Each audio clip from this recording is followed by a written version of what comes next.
MCC ने cricket कवानीन में आम तब्दीलियां कर दी। इन तब्दीलियों का इतलाक 1 अक्टूबर से होगा। MCC की जानिब से आम तब्दीलियों में गेंद को थूक लगाने पर मुकम्मल पाबंदी होगी। गेंद पर थूक लगाने के अमल को अब टेम्परिंग तस्वर किया जाएगा। क्रिकेट के नए कानून के मुताबिक बैटर के कैच आउट होने की सूरत में स्ट्राइकर एंड तब्दील नहीं होगा।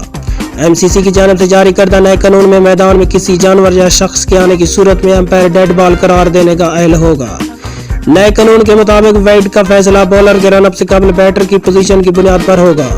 रनअप के दौरान अगर बैटर पोजीशन तब्दील करे तो वाइड के फैसले पर उसका असर नहीं होगा। MCC के नए कानून के मुताबिक बॉलर के रनअप के दौरान फील्डर की गैर जरूरी मूवमेंट पर बैटिंग टीम को 5 पेनल्टी रन मिलेंगे। नए कानून में गेंद डिलीवरी से कबल नॉन स्ट्राइकर एंड पर प्लेयर क्रीज छोड़ने पर आउट हो सकता है। नॉन स्ट्राइकर के गेंद होने से कबल रन आउट पर गेंद ओवर में नहीं गिनी जाएगी।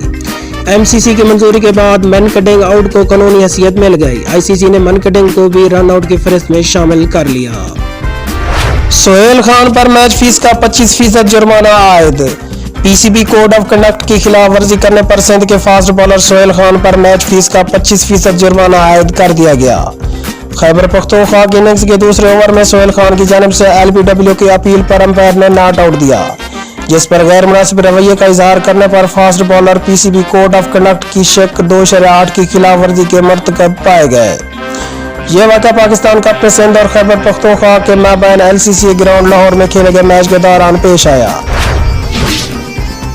पाकिस्तान क्रिकेट टीम के bowling coach Shaun Tait Karachi पहुंच गए। वाज़ेह है कि पाकिस्तान क्रिकेट बोर्ड के मुताबिक शॉन टेट 3 रोज के आइसोलेशन के बाद टेस्ट स्क्वाड को ज्वाइन करेंगे।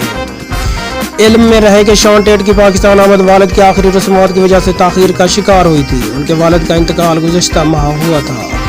पाकिस्तान और ऑस्ट्रेलिया के दरमियान टेस्ट सीरीज का अगला मैच 12 मार्च से नेशनल स्टेडियम कराची में खेला जाएगा।